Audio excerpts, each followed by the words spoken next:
जिस रोग की उपचार की औषधि के लिए प्रयुक्त होता है उसका नाम है कठलता। ठीक है, यानी जो कटहल जो बोलते हैं ना, वही कठलता है। कठलता जो पार्किंसन रोग के उपचार के लिए इसका प्रयोग किया जाता है। आगे बताना, पेयजल में जो है एंट अमीबा हिस्टोलिका का होना क्या संकेत करता है? यह जो है एंट अमीबा हिस्टोलिका का होना, यह पेयजल में ये जो है संकेत करता है कि पेयजल जो है वह बैक्टीरियाई प्रादूषित प्रभाव है, यानी बैक्टीरिया का प्रभाव है। ठीक है, एंट अमीबा हिस्टोलिका का होना। आगे बताना है आपको, 1968 में किस राजा ने एकीकरण करके जो है नेपाल की स्थापना की थी? बिल्कुल सही है, राज पृथ्वी नारायण शाह हो जाएंगे। ठीक है, पृथ्वी नारायण शाह के द्वारा जो है नेपाल का एकीकरण करके जो है इसका स्थापना किया गया था। कब? 1968 में। आगे बताना है, महात्मा गांधी ने जो है 1918 में गुजरात में खेरा सत्याग्रह किसके समस्याओं के समर्थन में चलाया था? तो यह जो है मिल मालिक के समस्याओं के समर्थन में चलाया था। अगर तुमने गुप्त काल में फाहियान किस उद्देश्य से भारत आया था? तो बौद्ध की शिक्षाओं के लिए आया था। फाहियान किसके लिए आया था? बौद्ध शिक्षाओं के लिए आया था भारत। सही है। आगे बताना है, गुरुत्वीय त्वरण जिसे स्मॉल जी से डिनोट करते हैं। कभी कभी आपको ऐसा भी क्वेश्चन देखने को मिलेगा कि गुरुत्वीय त्वरण जिसको किससे सूचित करते हैं, तो स्मॉल जी भी दिखेगा, कैपिटल जी भी दिखेगा, बस यही दोनों में फंस जाएंगे। क्वेश्चन बहुत आसान है, लेकिन यहाँ पे गलती होने का उम्मीद संभावना ज्यादा रहता है। ध्यान रखना है, गुरुत्वीय त्वरण को स्मॉल जी से डिनोट करते हैं। स्मॉल जी का मान कितना होगा? तो 9.8 मीटर पर सेकेंड स्क्वायर होता है। आगे बताना है, कौन सा क्षेत्र जो है भारतीय अर्थव्यवस्था का आधार माना जाता है? तो भारतीय अर्थव्यवस्था का आधार कृषि को माना जाता है। ठीक है, और कृषि किस क्षेत्र के अंतर्गत आता है? प्रथम क्षेत्र के अंतर्गत आता है। और तृतीय क्षेत्र जिसे सेवा क्षेत्र के नाम से जानते हैं। ठीक है, और जो है भारतीय अर्थव्यवस्था में सर्वाधिक योगदान किस क्षेत्र का है? तो सेवा क्षेत्र यानी तृतीय क्षेत्र का सर्वाधिक योगदान है। आगे आपको बताना है, भारतीय संविधान में किस देश के संविधान की जो है संसद प्रणाली को अपनाया गया है? ब्रिटेन की संसदीय प्रणाली को अपनाया गया है भारतीय संविधान में। आगे बताना है, केसर का मुख्य उत्पादक राज्य कौन सा? तो कौन सा हो जाएगा? जम्मू कश्मीर हो जाएगा। सही है। आगे बताना है, किस राजनीतिक ने जो है द कॉलिजियन ईयर्स पुस्तक लिखा है? हाँ, प्रणब मुखर्जी के द्वारा। द कॉलिजन ईयर, कहीं कहीं कॉलिशियन हिंदी में लिखा हुआ रहता है, तो ध्यान रखना है, द कॉलिजन ईयर्स पुस्तक जो है प्रणब मुखर्जी के द्वारा लिखा गया पुस्तक है। आगे बताना है आपको, नांगल किसके लिए जाना जाता है? तो नांगल उर्वरक उद्योग के लिए जाना जाता है, उर्वरक के लिए जाना जाता है।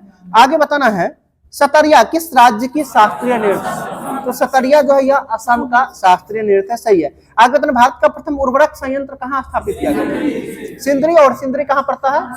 झारखंड में पड़ता है। सही है। आगे बताना है, गुरुमुखी लिपि जो है किस गुरु के द्वारा शुरू किया गया था? तो गुरु अंगद देव के द्वारा। और सिख धर्म के क्या में गुरु थे? ये दूसरे गुरु थे ना, गुरु अंगद दूसरे गुरु थे। प्रथम गुरु कौन थे? गुरु नानक, गुरु अंगद, इसके बाद तीसरा गुरु अमरदास, चौथा रामदास, पांचवा अर्जुन देव, छठा हर गोविंद, हर राय, हर किशन, तेग बहादुर, गुरु गोविंद सिंह 10वें गुरु है। ठीक है, सभी लोग को याद है ना? जवाब नहीं निकल रहा है। ठीक है, नहीं याद है, कोशिश करिएगा याद करने का, तभी होगा। देखिए ना, हम आराम से बोलते हैं ना, तो हमें खुद गड़बड़ा जाता है कि अगला क्या होगा। ठीक है, एक बार में कंटिन्यू 10 का 10 बोल लीजिएगा। देखिए, इसमें जो कभी भी अगर कोई बड़ा चीज रहे तो उसको याद करने का तरीका होता है उसे छोटा कर करके। पहले हम 3 को याद रखेंगे, 3 के बाद 2 याद हो जाएगा, फिर 3 याद रखेंगे, फिर 2 अपने आप हो जाएगा। उसके कुछ ना कुछ काम होते हैं जो इंपॉर्टेंट है, उस क्वेश्चन को भी याद कर लेंगे इसके साथ में। सिर्फ नाम से क्या, नाम किसी के नाम कैसे होता है उसके काम से जाना जाता है। सभी लोग सुनते हैं ना, वही चीज है। तो जो भी सिख गुरु है उनके द्वारा कुछ न कुछ स्थापित किया गया है, कुछ न कुछ काम किया गया है, जो एग्जाम में प्रश्न पूछे जाते हैं तो उस चीजों से रिलेट करके रखेंगे। जैसे हम बताएं, सिख धर्म के पहले गुरु कौन है? गुरु नानक। तो अब सबसे पहला बात आता है, गुरु नानक के द्वारा सिख धर्म का स्थापना किया गया था। ठीक है। अच्छा, दूसरी गुरु की यदि हम बात करते हैं तो गुरु अंगद देव। तीसरे गुरु की बात करते हैं, पहले जो है अमरदास। ठीक है, हाँ, अमरदास के बाद जो है रामदास आते हैं। तो हम याद करने के लिए कई बार बताए होंगे, थोड़ा सा सुनिएगा। ठीक है, हम पहले बताए आपको गुरु नानक। नानक के पुत्र हुए कौन? अंगद हुए। इसके बाद तीसरा अमरदास और रामदास में कंफ्यूजन। ठीक है, नहीं तो हम बता देते हैं। तो आप जान लीजिए ऊपर वाले जो होते हैं ना, किसी भी व्यक्ति को 2 बार माफ करते हैं, तीसरा बार यदि माफ किए तो वो अमर हो जाता है। ये ध्यान रखिएगा। तीसरा गुरु कौन हो जाएंगे? अमरदास हो जाएंगे। अगर कोई व्यक्ति अमर होता है, इसका मतलब व्यक्ति में अमर होने वाले व्यक्ति कौन थे? भगवान राम ना, रामदास याद रखिएगा। चौथा गुरु रामदास हो जाएंगे। यानी पहला दूसरा तो समझ गए, पहला गुरु नानक, अंगद देव, तीसरा की बात की तो आपको अमरदास, चौथा कौन हो जाएंगे? रामदास होंगे। अब रामदास के बाद 5वें गुरु के बारे में सभी लोग पढ़े होंगे कि जिनकी हत्या एक मुगल शासक के द्वारा कर दिया जाता है, जहांगीर के द्वारा कर दिया जाता है। तो 5वां गुरु किनकी हत्या? अर्जुन देव। तो आप इस एक प्रश्न में 3 बातें आती है कि सिख धर्म के 5वें गुरु जिनकी हत्या एक मुगल शासक के द्वारा कर दी जाती है, तो सिख 5वें गुरु कौन हो जाएंगे? अर्जुन देव, जिसकी हत्या किसके द्वारा? जहांगीर के द्वारा कर दिया जाता है। तो ये 5वां गुरु अपने आप सभी लोग को याद होना चाहिए। 5वें के बाद 6ठा गुरु जो होते हैं, जिनके द्वारा अकाल तख्त का स्थापना किया जाता है। किस लिए? तो 5वें गुरु को मार दिया जाता है, तो उस डर से जो है सोचता है ऐसा न हम तख्त का निर्माण करें, ऐसा सिंहासन का निर्माण करें जिसे ईश्वर का सिंहासन भी कहा जाता है, ठीक है, जिसे हम जो है हम पे कोई खतरा ना रहे। इसलिए 6ठे गुरु कौन हो जाएंगे? जो सबको साथ जितना भी दुख समस्या को हरता है उसको क्या बोलते हैं? हर गोविंद। जान रहे हैं ना गोविंद किनका? कृष्ण जी का नाम है ना, ठीक है। तो हर गोविंद 6ठे गुरु कौन हो जाएंगे? हर गोविंद। हर गोविंद के बाद क्या हो जाएगा? सारा दुख हर लिए, फिर हर राय, हर गोविंद, हर राय, फिर हर राय से हर किशन, ठीक है। तो चेचक से मृत्यु हो जाती है हर किशन, जो 8वें सिख धर्म के 8वें गुरु। 8 तक तो ऐसे ही पहुंच गए। 9वें गुरु की बात करते हैं तो गुरु तेग बहादुर, जिनकी हत्या फिर औरंगजेब के द्वारा करवा दिया जाता है। और सिख धर्म के अंतिम गुरु गुरु गोविंद सिंह, ठीक है, जिनके द्वारा खालसा पंथ का स्थापना 1699 में किया जाता है। तो आप देखिए, इसको पढ़िएगा ना, एक बार में जितना भी काम होता है 5 से 10 मिनट लगेगा उसको रिवाइज करने में, ठीक है। तो ऐसे ही करके याद होगा। आप सोचेंगे कि इसको हम रट्टा मारते रहे, आज रटिएगा, 2 दिन बाद भूलिएगा, फिर रटिएगा, फिर भूलिएगा, तो ऐसे कंटिन्यू चलेगा। हो गया याद? एक बार बोलिएगा सभी लोग एक साथ, ठीक है। हम पहला गुरु बोलिएगा गुरु नानक, दूसरा गुरु अंगद, तीसरा अमरदास, चौथा रामदास, 5वां अर्जुन देव, 6ठा हरगोविंद, 6ठा हरगोविंद, 7वां हर राय, 8वां हर किशन, 9वां तेग बहादुर और 10वां गुरु गोविंद सिंह, ठीक है। घर पे जाके रात में सोते समय एक बार सोचिएगा, नहीं याद आएगा बुक पलट के देख लीजिएगा, परमानेंट याद हो जाएगा, जान लीजिए। चलिए आगे बताना है आपको। ब्रह्मपुत्र नदी का उद्गम स्थल जो है तिब्बत के मानसरोवर से निकलती है, ठीक है। और यह जो है 3 देशों से होकर प्रवाहित होती है, भारत, चीन और बांग्लादेश। भारत, चीन और बांग्लादेश।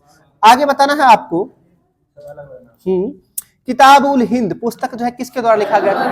अल बरूनी के द्वारा लिखा गया था। और अल बरूनी जो है किसके शासन काल में था? मोहम्मद गजनी के साथ आया था भारत, ठीक है। और बताना है आपको मोहम्मद गजनी का दरबारी इतिहासकार कुतुबी और रुतबी के द्वारा लिखा गया पुस्तक किताबुल हिंद, किताब उल यामनी।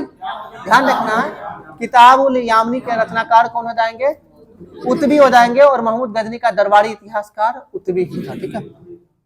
आगे बताना है आपको, राजस्व में रैयतवाड़ी का प्रयोग जो है प्रारंभ किसके द्वारा किया गया था? तो रैयतवाड़ी बंदोबस्त की बात करते हैं, जो कर्नल रीड के द्वारा स्टार्ट किया गया था। रैयतवाड़ी बंदोबस्त आप जान रहे हैं, 3 बंदोबस्त के बारे में सुनने को मिलता होगा। अस्थायी बंदोबस्त, ठीक है, रैयतवाड़ी बंदोबस्त और महालवाड़ी बंदोबस्त, ठीक है। महालवाड़ी बंदोबस्त किसके द्वारा? हॉल्ट मैकेंजी के द्वारा। अस्थायी बंदोबस्त किसके द्वारा? अस्थायी 1793 लॉर्ड कर्नवालिस के द्वारा शुरुआत किया गया था, ठीक है। हाँ, जो 1793 में लॉर्ड कर्नवालिस के द्वारा अस्थायी बंदोबस्त। अस्थायी बंदोबस्त का अन्य नाम इस्तेमरारी बंदोबस्त के नाम से भी जाना जाता है, जिसे जमींदारी बंदोबस्त के नाम से भी जाना जाता है, जिसे श्रमजीवी बंदोबस्त है, ऐसे ही करके है, हाँ, श्रमजीवी बंदोबस्त के नाम से भी जाना जाता है, ठीक है। हाँ, 1951-30, ठीक है, ये जान लीजिए। अस्थायी बंदोबस्त जो है 19% भूभाग पे लगा हुआ था। इसके बाद अस्थायी के बाद था रैयतवाड़ी बंदोबस्त, जो 51% भूभाग पे लगा हुआ था। और महालवाड़ी बंदोबस्त है वह जो है 30 ना, 1951 को जोड़िएगा 70, 70 में 30 जोड़ेंगे तो 100 होता है। तो ध्यान रखना उन्हीं से क्या बोलते हैं। क्या कुछ बोल रहे हैं? आगे बताना है हवा में परागन को क्या बोलते हैं? वायु परागन होता है, सही है। आगे बताना है कुछ नहीं में से कुछ का सर्जन किस नियम से संबंधित है? ऊर्जा संरक्षण से संबंधित है, सही है। आगे यानी द्रव्यमान ऊर्जा का संरक्षण से संबंधित है, कुछ नहीं में से कुछ का सर्जन। आगे बताना है आपको जैन धर्म के प्रवर्तक महावीर जी का मोक्ष स्थान कहाँ है? पावापुरी हो जाएगा, बिल्कुल सही है, पावापुरी। आगे बताना है वेल्डिंग में कौन सा गैस प्रयोग में होता है? हाँ, ऑक्सीजन के साथ एसिटिलीन, यानी गैस वेल्डिंग में जो है किस किस गैस का? ऑक्सीजन के साथ एसिटिलीन का प्रयोग होता है, सही है। आगे आपको बताना है एक परमाणु के केंद्र का जो है धनावेशित हिस्सा क्या कहलाता है? ठीक है, एक परमाणु का जो है धन आवेशित हिस्सा जो है क्या कहलाता है? धनावेशित हिस्सा को न्यूक्लियस बोला जाता है, ठीक है। क्या हुआ? हाँ, नाभिक होता है। धनावेशित हिस्सा तो प्रोटॉन होना चाहिए ना, लेकिन इसमें न्यूक्लियस जो है न्यूट्रॉन होता है। तो धनावेशित ऋणावेशित दो, हाँ सही है, वो ऑप्शन के अकॉर्डिंग होगा। ये प्रीवियस ईयर का क्वेश्चन है, पूछा हुआ, तो जैसा ऑप्शन होगा उसके अकॉर्डिंग आंसर दिया हुआ है, ठीक है। तो प्रोटॉन अगर स्पेशली रहता है तो वो होगा ही, इसके साथ साथ न्यूक्लियस है। आगे बताना है आपको एक ठोस के सीधे गैस में परिवर्तित होना क्या कहलाता है? तो ऊर्ध्वपातन कहलाता है। इसका एग्जांपल में क्या लेते हैं हम? कपूर लेते हैं, सही है, यानी हाँ। आगे बताना सिरके का रासायनिक नाम क्या होता है? एसिटिक अम्ल होता है सिरके का रासायनिक नाम, सही है। आगे बताना संख्यात्मक रूप से बिहार की सबसे बड़ी अनुसूचित जनजाति कौन सा है? संथाल, ठीक है। हाँ, संख्या के दृष्टिकोण से जो है बिहार की जो है सबसे बड़ी अनुसूचित जनजाति संथाल जनजाति है। आगे बताना है आपको भारत के संविधान का कौन सा अनुच्छेद देवनागरी लिपि में हिंदी को संघ के सहकारी भाषा के रूप में? अनुच्छेद 343, 343। आपको बताना है 243 कौन सा इस अनुच्छेद में क्या है? यानी अनुच्छेद 243 पंचायती राज, ठीक है। और ग्राम पंचायत का गठन किस अनुच्छेद में है? अनुच्छेद 40 में है। ध्यान रखना, अनुच्छेद 40 ग्राम पंचायत का गठन और पंचायती राज अनुच्छेद 243 हो जाएगा। आगे बताना है भारत के संसद का व्यय किसके द्वारा नियंत्रित किया जाता है? तो ठीक है, कैग के द्वारा जो है नियंत्रक हुआ, महालेखा परीक्षक के द्वारा जो है इसको कंट्रोल्ड किया जाता है। आगे बताना है लॉर्ड कर्जन द्वारा जो है किस वर्ष इंडियन यूनिवर्सिटीज एक्ट पारित किया गया था? इंडियन यूनिवर्सिटीज एक्ट जो है किस वर्ष पारित किया गया था? 1904 में किया गया था, 1904 में किया गया था, ठीक है। किसके द्वारा? तो लॉर्ड कर्जन के द्वारा। आपको बताना है लॉर्ड कर्जन के काल में ही एक आयोग का गठन किया गया था जिसे मैकडोनाल्ड आयोग के नाम से जानते हैं। यह किससे संबंधित था? अकाल आयोग था, अकाल आयोग जो मैकडोनाल्ड की अध्यक्षता में गठित किया गया था, अकाल आयोग। इसके बाद हम बताए हुए थे लॉर्ड कर्जन के काल में ही सिंचाई आयोग का भी गठन हुआ था, ठीक है। 1901 में जो एंड्रयू फ्रेजर की अध्यक्षता में हुआ था। फ्रेजर नहीं बताते, कॉलिन मॉनक्रिफ की अध्यक्षता में सिंचाई आयोग का गठन हुआ था और एक पुलिस विभाग का स्थापना हुआ था, वो एंड्रयू फ्रेजर की अध्यक्षता में। रात में सोए नहीं है आप? आपके पीछे बोल रहे हैं उनको, रात में नहीं ना सोए हैं अच्छा से? नहीं, आंख को जबरदस्ती खोले हुए हैं, ठीक है। थोड़ा सा ध्यान रखिए, समझे। आगे बताना है आपको, तो आपको बताए 3 आयोग बताए। एक क्या बताए? अकाल आयोग जो किसकी अध्यक्षता में? जो है मैकडोनाल्ड की अध्यक्षता में। दूसरा बताया आपको सिंचाई आयोग जो किसकी अध्यक्षता में? कॉलिन मॉनक्रिफ की अध्यक्षता में। तीसरा बताया पुलिस आयोग जो किसके? एंड्रयू फ्रेजर की अध्यक्षता में। और एक विश्वविद्यालय आयोग था, रैले कमीशन था, रैले कमीशन जो किसकी अध्यक्षता? हाँ, शिक्षा संबंधित था, शिक्षा संबंधित था। रैले कमीशन का संबंध शिक्षा, क्या? हाँ, रैले ही, हाँ उसका नाम ही रैले है, रैले की अध्यक्षता में ही किया गया था, ठीक है। यानी यह 4 आयोग जो है जो लॉर्ड कर्जन के द्वारा बहुत ही इंपोर्टेंट था, ठीक है। और लॉर्ड कर्जन कब से कब तक रहे हैं भारत के? 1899 से लेकर 1905 तक रहे हैं, सही है। आगे बताना है सर सैयद अहमद खां के जो है सबसे कटु आलोचक कौन थे? ये सर सैयद अहमद खां की जो है सबसे कटु आलोचक का मतलब समझते हैं ना? आलोचक मतलब क्या होता है? जो आलोचना करने का काम करता है, यानी विरोधाभास जिसको कहिए, उल्टा बोलना, ठीक है। तो नहीं दादा भाई नौरोजी ने जमालुद्दीन अफगानी था, ठीक है। कौन था? जमालुद्दीन अफगानी।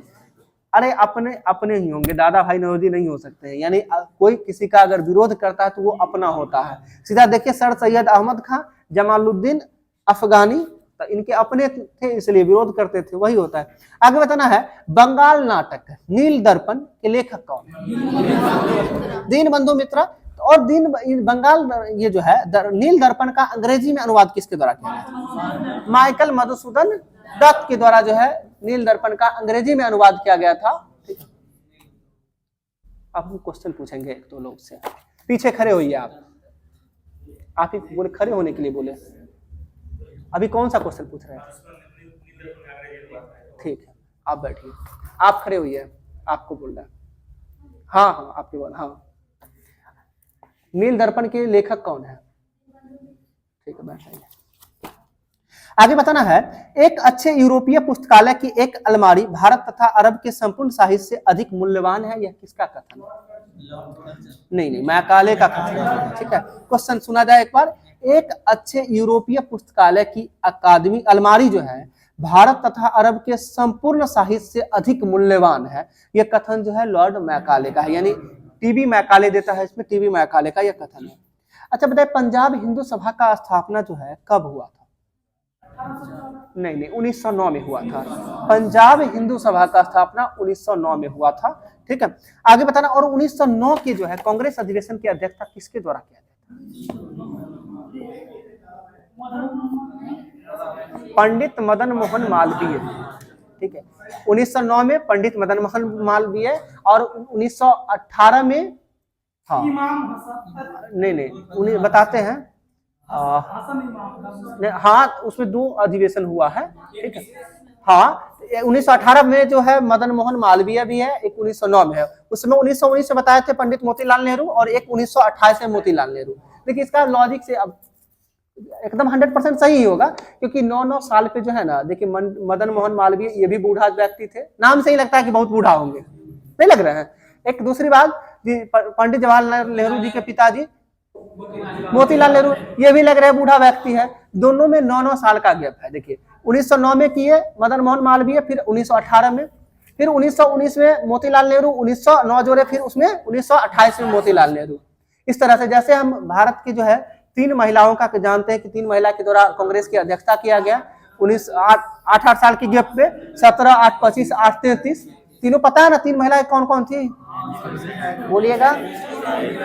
सबसे पहले प्रथम महिला अध्यक्षता करने वाली एनी बेसेंट 1917, प्रथम भारतीय महिला सरोजिनी नायडू 1925, और दूसरी महिला भारतीय हो जाएगी तो नलिनी सेनगुप्ता 1933। नलिनी सेनगुप्ता विदेशी महिला थी। हाँ नहीं प्रथम तो एनी बेसेंट ही होगी विदेशी में, ठीक है। एनी बेसेंट कहाँ की थी? आयरलैंड की थी, ठीक है। और एनी बेसेंट जो है भारत कब आई थी?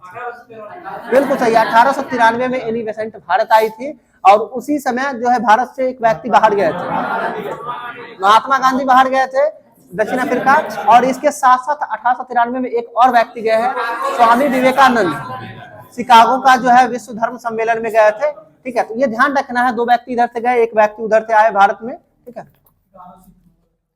आगे बताना है आपको, 1815 ईस्वी में जो है एक प्रकाशित पुस्तक था जो राजा राम मोहन राय के द्वारा प्रकाशित किया गया था, ठीक है। और उस पुस्तक का नाम था तुहफत उल मुहाबिन था, ठीक है। तुहफत उल मुहाबिन था, जो 1815 में किसके द्वारा प्रकाशित किया गया था? राजा राम मोहन राय के द्वारा। और 1815 में राजा राम मोहन राय के द्वारा एक सभा का भी स्थापना किया गया था, जिसका नाम आत्मीय सभा था। 1815 में ही स्थापना किए थे, और इसी का नाम बदलकर आगे चल के क्या हो जाता है? ब्राह्मण समाज, जो 1828 में जो है राजा राम मोहन राय के द्वारा ही स्थापित किया गया था, ठीक है। आगे आपको बताना है, मैं जहां हूं जहां भी हूं जगदीशपुर वही है, यह कथन तो जगदीशपुर के पॉपुलर व्यक्ति होंगे, कौन हो जाएंगे? वीर कुंवर सिंह। आगे क्वेश्चन लेके, ठीक है, दीजिए आप, ठीक है। कल से सभी बैच सेपरेट अपना अपना सभी चलेगी और सभी बैच में डिस्कशन बेहतर ढंग से सब कुछ को जो है व्यवस्थित करना है और आप लोग अपना थोड़ा हाँ उसको